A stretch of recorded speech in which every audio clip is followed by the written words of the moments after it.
আসসালামু আলাইকুম।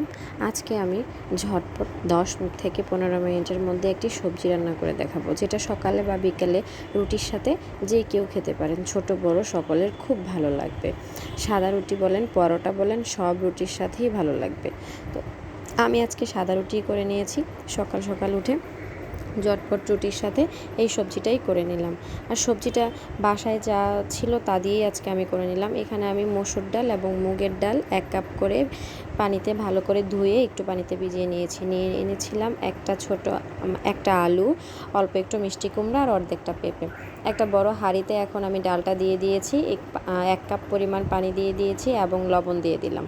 দিয়ে একটু বলক আসবে বা একটু গরম হলে আমি এখানে হলুদের গুঁড়ো দিয়ে দিলাম এবং 3 ধরনের যে সবজিটা ছিল সেটাই পুরোটাই দিয়ে দিলাম। 1 চামচের মতো লাল মরিচগুলো, আদা রসুন বাটা, এগুলো সব দিয়ে দিলাম। যার বাসায় আরও বেশি সবজি আছে সে আরও সবজি দিলেও হয়ে যাবে।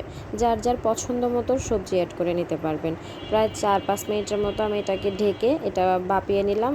এখন এটা মোটামুটি সিদ্ধ হয়ে গেছে।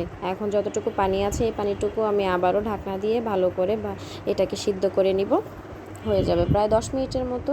চুলাটাকে মিডিয়াম থেকে একটু হাই লেভেলে রেখে এটাকে সিদ্ধ করে নিলে সুন্দর হয়ে যাবে। আমি একটু নেড়ে চেড়ে দেখাচ্ছি, একদম গলে যাবে যদি আমি এখন বেশি নাড়ি। এটা তো আর নাড়া যাবে না। এটাকে আমি জাস্ট পানিটাকে একটু ঢাকনা দিয়ে বাকি পানিটা এটা শুকিয়ে নিলাম। বেশি ঝোল ঝোল রাখবো না, যাতে করে আমি সাদা রুটির সাথে খাবো, তো সেই জন্য। এটা ভাতের সাথেও খাওয়া যাবে, খুব ভালো লাগবে।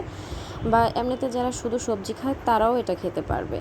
এখানে ঝাল যারা বেশি খায় তারা একটু বেশি পরিমাণে মরিচ অ্যাড করে দিলে হবে। আমি খুব অল্প ঝাল খাই, সেই জন্য আমি এখানে কাঁচামরিচটা খুব অল্প দিয়েছি, 3টা কাঁচামরিচ দিয়েছি। যারা ঝাল বেশি পছন্দ করে তারা এখানে আরও বেশি পরিমাণে কাঁচামরিচ অ্যাড করলেও হবে।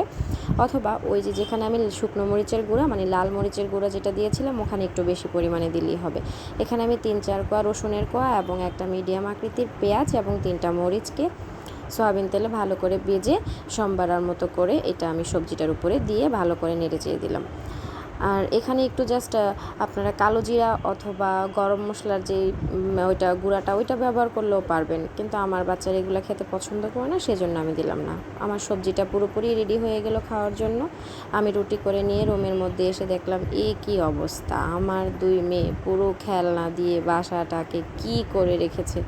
আমি এখন কি ওদের নাস্তাই খাওয়াবো না খেলনা গোছাবো? কি আর করার, খেলনায় অবস্থা রেখে ওদেরকে পরে আমি খাইয়ে নিব। আমার মাথাটাই গরম হয়ে গেছে এরকম অবস্থা দেখে। কিছু করার নেই, মাথা ঠান্ডা করে ওদেরকে খাওয়ার জন্য ডেকে নিলাম। ওরা তো খাওয়ার কথা শুনলে একদমই না, খাবো না, এই না সেই না এরকম শুরু করে। আজকের মতো এখানেই, আল্লাহ হাফেজ।